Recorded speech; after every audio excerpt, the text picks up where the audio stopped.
Subject English, Standard 12, Unit 5, Read 1 Ants. વિદ્યાર્થી મિત્રો, aunts part 1 ની અંદર જે આપણે આન્ટ્સ એટલે કે કીડીઓ જે છે એ કીડીઓ વિશેની થોડી માહિતી મેળવી. હવે બીજા વિડીયોની અંદર પણ આપણે કીડીઓ વિશેની સંપૂર્ણ માહિતી મેળવવાનો પ્રયાસ કરીશું. વિદ્યાર્થી મિત્રો, ચાલો સીધા જઈશું આપણે ટેક્સ્ટ બુક ઉપર. Such a behavior showing the adaptness of ants has been noticed and studied by many. વિદ્યાર્થી મિત્રો એમ કહે છે કે such a behaviour showing the adeptness of ants એટલે કે કીડીઓનું જે કૌશલ જે છે એ કૌશલ બતાવવા માટે એમ કે છે આ પ્રકારનું જે વર્તન જે છે એ વર્તનના ઘણા બધા અભ્યાસોના ધ્યાનમાં આવ્યું છે એમ કે છે studied by many. Now science has discovered some things about ant life which seem to show that the intelligence of these tiny creatures is very close to human intelligence. હવે એમ કહેવાય છે કે કીડીઓના જીવન વિશે એમ કહેવાય છે કે અબાઉટ આન્ટ લાઈફ કે કેટલીક બાબતો સીમ to show that the intelligence of this tiny ક્રીચર્સ, બરાબર, કેટલીક બાબતો શોધી કાઢવામાં આવી છે અને જે એવું દર્શાવે છે કે આ જે નાના એટલે કે ટાઇની ક્રીચર્સ જે છે એટલે કે નાના પ્રાણીઓની જે સમજશક્તિ જે છે, ઇન્ટેલિજન્સ એટલે કે સમજશક્તિ અથવા તો બુદ્ધિ, a tiny close to human intelligence એ માનવ સમજશક્તિની અતિ નજીક ગણાય છે એમ કે છે. Not all scientist consent to this view but you may look at some of this facts and from your own opinion. હવે જો કે બધા જે નોટ ઓલ સાયન્ટિસ્ટ કન્સીડ્સ એટલે કે બધા વૈજ્ઞાનિકો આ મતને સ્વીકારતા નથી, પણ you may look at some of this facts and from your own opinion, પરંતુ તમે જે કેટલીક નીચે આપેલી જે હકીકતો છે, બરાબર, એને ધ્યાનમાં લઈ, બરાબર, આપણે આપણો પોતાનો અભિપ્રાય એમ કહેવાય છે કે ઘડી શકીએ અથવા તો આપણે આપણો પોતાનો અભિપ્રાય આપી શકીએ. This are ants that do farming. You may know that it was a big leap for human progress when man gave up being a full-time hunter and took a farming job. કે આ કીડીઓ જે છે કે this ants are that do farming, કે આ કીડીઓ એમ કહેવાય છે કે ખેતી પણ કરે છે. યુ મે નો ધેટ એટલે કે તમે જાણતા જ હશો કે it was a big leap for human progress, કે માનવ પ્રગતિનું આ એક વિશાળ કદમ હતું એમ કહેવાય છે કે man gave up being a full time hunter, બરાબર, કે માણસે જ્યારે પોતે શિકાર કરવાનું એમ કહે છે છોડી દીધું અને ટુ ફાર્મિંગ અને પોતે એ ખેતી તરફ વળ્યો એમ કહેવાય છે. Seemingly the umbrella ants of South America have taken the same step in their small way. હવે એમ કહેવાય છે કે દક્ષિણ અમેરિકાની જે અમ્બ્રેલા નામની જે કીડીઓ જે છે એ અમ્બ્રેલા નામની કીડીઓ નાના પાયે એમ કહેવાય છે આ જે પગલું છે એ પગલું એવો ભરી શકે છે. They are called by that name because they are often seen carrying large piece of leaf over their heads like umbrellas. હવે તેમને અમ્બ્રેલા કીડીનું નામથી કેમ ઓળખવામાં આવે છે? તો એમ કહેવાય છે કે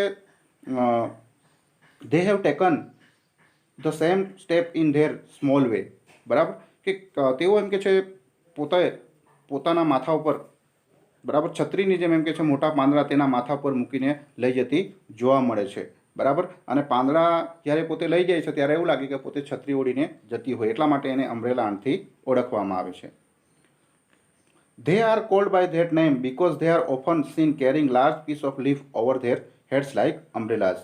they take these pieces of leaf to their nests, બરાબર, કે આ જે પાંદડાઓ જે છે એ પાંદડાઓ એઓ પોતાના દર પર લઈ જાય છે, બરાબર, જ્યાં ત્યાર પછી વેર દે ચ્યુ ધેમ અપ નાઇસલી, અને ત્યાં પછી તેઓ એ પાંદડાને સુંદરતાથી કરડી ખાય છે.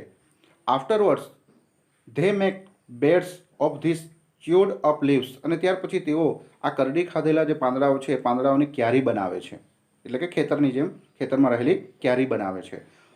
On this beds grows a kind of fungus which is the food of ants. અને આ ક્યારીઓમાં એમ કે છે જે પાંદડા સડે છે અને પાંદડાઓમાંથી ફૂગ પેદા થાય છે અને એ કીડીઓનો પોતે which is the food of ants, અને જે આ કીડીઓનો ખોરાક છે. Then there are ants that domesticate cows and milks them. ત્યારબાદ એવી પણ કીડીઓ જોવા મળે છે દુનિયામાં એમ કે છે કે કાઉસ એટલે કે ગાયોનો ઉછેર કરે છે, એન્ડ મિલ્ક ધેમ, અને તેમને એ પોતે તેમાંથી દૂધ મેળવે છે. વોટ વી હેવ કોલ્ડ કાવ are a kind of green fly. આપણે જેને ગાય કહીએ છીએ એક પ્રકારની ગ્રીન ફ્લાય એટલે કે લીલી માખી છે. This are found on rose leaves and on the leaves of beans. હવે આ જે માખીઓ જે છે એ માખીઓ એમ કે છે રોઝ એટલે કે ગુલાબની તેમજ કઠોળની પાંદડી ઉપર આપણને જોવા મળે છે. They give out a sweet honey like liquid which the ant relish a lot. હવે આ જે માખીઓ જે છે એ માખીઓ મધ જેવું પ્રવાહી છોડે છે, એમ કે છે લાઇક અ હની, અને જે એમ કે છે which the ants relish a lot, અને જે કીડીઓને પીવાની ખૂબ મજા આવે છે. So the ants take these green flies to their nest and keep them there. તેથી એમ કે છે આ કીડીઓ આ લીલી માખીઓને તેના દર પર લઈ જાય છે, એમના ઘરમાં લઈ જાય છે, બરાબર, અને તેમને ત્યાં રાખે છે. They fed them protect them from their enemies. જો કે કીડીઓ તેમને ખવડાવે છે, ફેડ એટલે કીડીઓ તેમને ખવડાવે છે માખીઓને, બરાબર. Protect them from their enemies, તેમના દુશ્મનોથી રક્ષણ પણ આપે છે, બરાબર. એન્ડ ધે મિલ્ક ધેમ, અને પછી તેમની પાસેથી, બરાબર, pressing their sides gently and making them give out their honey, અને તેમને ધીમેથી બાજુઓથી દબાવીને તેમાંથી એઓ પોતે મધ મેળવે છે. Ants we are told play games nurse their sick and bury their dead. જાણવા મુજબ કીડીઓ એમ કહેવાય છે કે પ્લે ગેમ્સ એટલે કે રમતો પણ રમે છે, બરાબર. માંદાઓની સારવાર, માંદી કીડી પડી ગઈ હોય તો એમની સારવાર પણ કરે છે, અને કદાચ તેમના કીડીઓમાંથી તેમના ગ્રુપમાંથી કોઈનું મૃત્યુદેહ થઈ જાય તો તેમને એમ કે દફન પણ કરે છે. They see that each one in the nest does its share of the work. જો, અને તેઓ એમ કે છે આ જે બાબતનું એમ કે છે ખૂબ જ ધ્યાન રાખે છે, અને દરેક કીડીઓ તેમના પોતાના ભાગનું કામ કરી લે છે. And that no one is allowed to be indolent. બરાબર, અને કોઈ કીડી પોતે નકામી બેસી રહેતી નથી, અને કોઈને બેસવા પણ દેતા નથી. All this suggest that ants have a highly develop social sense and perhaps some system of government. બરાબર, કે આ બધું એવું સૂચવે છે કે કીડીઓની જે સામાજિક સોશિયલ સેન્સ એટલે સામાજિક જે સૂઝ જે છે, બરાબર, તે ખરેખર એમ કહેવાય છે ગવર્મેન્ટ સિસ્ટમ એટલે સરકારની જે શાસન કરવાની જે પદ્ધતિ જે છે, બરાબર, એના જેવી હોય છે. There are ants that keep other aunts as slaves. હવે એવી પણ કીડીઓ જે છે કે જે અન્ય કીડીઓને ગુલામ તરીકે રાખે છે. One such type is a powerful red ant which is found in Europe. હવે યુરોપમાં જોવા મળતી જે લાલ કીડીઓ જે છે, બરાબર, એ લાલ કીડી આ પ્રકારની હોય છે, એમ કે છે. Their slaves are taken from a type of black ant which is small in size. હવે તેઓ કદમાં નાની એવી કાળી કીડીની એક જાતને તેની એ પોતે ગુલામ તરીકે રાખે છે. When the red ants want slaves they ambush the nest of the black ants and adopt some of their eggs. હવે જ્યારે લાલ કીડીઓને ગુલામની જ્યારે જરૂર પડે છે, એમ કહેવાય છે, ત્યારે તેઓ કાળી કીડીઓના દર પર અચાનક હુમલો કરે છે, બરાબર, અને હુમલો કરે છે, અને તેમાંના કેટલાક ઈંડાઓ પોતે ઉપાડી લાવે છે. When they eggs hatch in the red ants nest. The black ants which come out or treated as slaves. અને ત્યાર પછી એમ કે છે આ જે ઈંડા જે છે એ ઈંડા લાલ કીડીઓના દરમાં સેવવામાં આવે છે, અને ત્યાર પછી એમાંથી જે કાળી કીડીઓ છે એ કાળી કીડીઓને બહાર નીકળે છે, અને તેમની ગુલામ તરીકે તેઓ સેવા કરે છે. From their birth they are taught to obey. બરાબર, તેમને જન્મથી જ આજ્ઞા પાડવાનું એમ કે છે શીખવવામાં આવતું હોય છે.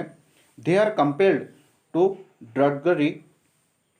They have even to carry about their masters on their backs. જો, તેમને તેમના માલિકોને પણ તેમની પીઠ પર બેસાડી લઈ જવાના હોય છે. How surprisingly human. કેટલું અચંબાભર્યું કે કેટલું આશ્ચર્યજનક કહેવાય આપણા માટે, એમ કહે છે. The most ferocious kind of ants are the driver ants of Africa. કે કીડીઓમાં સૌથી ભયંકર જો આફ્રિકાની ચાલક કીડી હોય તો એ ડ્રાઈવર આન્ટ્સ છે, એમ કહેવાય છે. They have no fix home but they are always on the move. બરાબર, તેમને કોઈ ચોક્કસ ઘર હોતું નથી, પરંતુ તેઓ હંમેશા એમ કે છે એક જગ્યાએથી બીજી જગ્યાએ મુસાફરી કરતા રહે છે. They are completely blind. તેઓ સંપૂર્ણ અંધ હોય છે. But they march in long lines, પણ તેઓ લાંબી કતારમાં કૂચ કરે છે. Many millions along and they'd ever any animal that happens to be in their path, કે હજારો ગણી શક્તિશાળી એવો હોય છે એમ કે છે, અને તેમને ever large animal like tigers and elephants live in fear of them. જો કે તેમના માર્ગમાં આવનાર કોઈ પણ એમ કે જે પ્રાણીઓ જે છે એ પ્રાણીઓને પણ એવો ભરખી જાય છે. અરે વાઘ હોય કે પછી અને હાથી જેવા મોટા પ્રાણીઓ પણ તેમના ભયમાં જીવે છે એમ કે છે.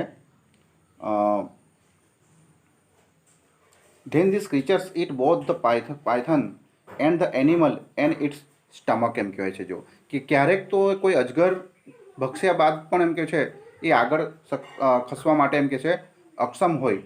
બરાબર. The villagers of Africa tell story about baby who have been eaten by ants and this stories may well be true.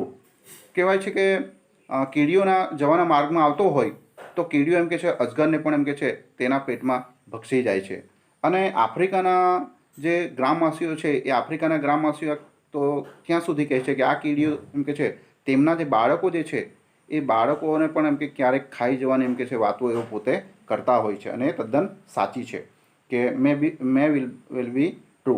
When an army of the driver ants enters a house the people flee into the forest and stay. કહેવાય છે કે જે કદાચ એમ કે સાચી પણ હોઈ શકે. જ્યારે એમ કે છે આ ડ્રાઈવર કીડીઓ જે છે એ ડ્રાઈવર કીડીઓ સેનાપતિ તરીકે એમ કે છે કોઈ ઘરમાં પ્રવેશે ત્યારે તેમાં રહેલા લોકો એમ કહે છે જંગલમાં જતા રહે છે. When the people come back they find that every insect and spider in the house has been cleared away. હવે એમ કહેવાય છે કે ડ્રાઈવર આન જે છે એ ઘણી વખત એમ કે છે સેનાપતિ તરીકે કોઈક વાર ઘરમાં પ્રવેશે ત્યારે તેમાં રહેલા લોકો એમ કે છે જંગલમાં ભાગી જાય છે. અને એમ કહેવાય છે કે જ્યાં સુધી આ કીડીઓ જતી ન રહે પોતાના ઘરમાંથી ત્યાં સુધી તે લોકો એમ કે છે જંગલમાં રહે છે, પાછા આવતા નથી. અને જ્યારે એમને ખબર પડે છે કે કીડીઓ એમના ઘરમાંથી જતી રહી છે ત્યારે જ એઓ પોતાના ઘર તરફ પાછા વળે છે. અને એમ કહેવાય છે કે તે જ્યારે તેઓ ઘરમાં પ્રવેશે છે, લોકો પાછા ઘરમાં આવે છે ત્યારે તેમને જોવા મળે છે કે તેમના ઘરોમાં એક એક જંતુ અને કરોળીઓ પણ સાફ થઈ ચૂક્યા છે. વિદ્યાર્થી મિત્રો, બીજા પાર્ટ્સની અંદર જે આપણે યુનિટ 5 ની અંદર રીડ 1 આન્ટ્સ જોયો એ આન્ટ્સની અંદર કેટલાક પ્રશ્નો છે, 9 જેટલા પ્રશ્નો છે. એ 9 જેટલા પ્રશ્નો વિદ્યાર્થી મિત્રો આપની ટેક્સ્ટબુકમાં પણ છે અને અહીં બ્લેકબોર્ડ ઉપર પણ મેં લખ્યા છે. એ 9 જેટલા પ્રશ્નો તમારે હોમવર્ક તરીકે લખવાના રહેશે. બરાબર. અને એના પ્રશ્નોના ઉત્તર તમારે નોટબુકમાં લખીને જે તે દિવસે વોટ્સઅપના માધ્યમથી મોકલવાના રહેશે. બરાબર વિદ્યાર્થી મિત્રો, ફરી જોઈ લેજો 1 અપ ટુ 9 આપણી ટેક્સ્ટબુકમાં પણ વિદ્યાર્થી મિત્રો છે. ફરી કહું છું, યુનિટ નંબર 5 રીડ 1 અને એનું નામ છે આન્ટ્સ. અને એના ટેક્સ્ટબુકની અંદર પણ 9 જેટલા પ્રશ્નો આપેલા છે. એ 9 પ્રશ્નો જોવાના. બરાબર. અને લખીને વોટ્સઅપના માધ્યમથી જે તે દિવસે મોકલવાના. એની સાથે સાથે અહીં ડિફિકલ્ટ વર્ડ્સ બરાબર આપ્યા જે છે એ ડિફિકલ્ટ વર્ડ્સ પણ તમારે અહીંથી ધારો કે પીઠથી લઈને ડેવર એટલે કે ભરખી જવું ત્યાં સુધીના જે શબ્દ જે છે એ યુનિટ 5 ની અંદર જે રીડ 1 છે એની અંદર આવશે. બરાબર. તો એ વર્ડ્સ પણ તમારે ડિફિકલ્ટ વર્ડ્સ પણ તમારે લખવાના રહેશે. Thank you very much.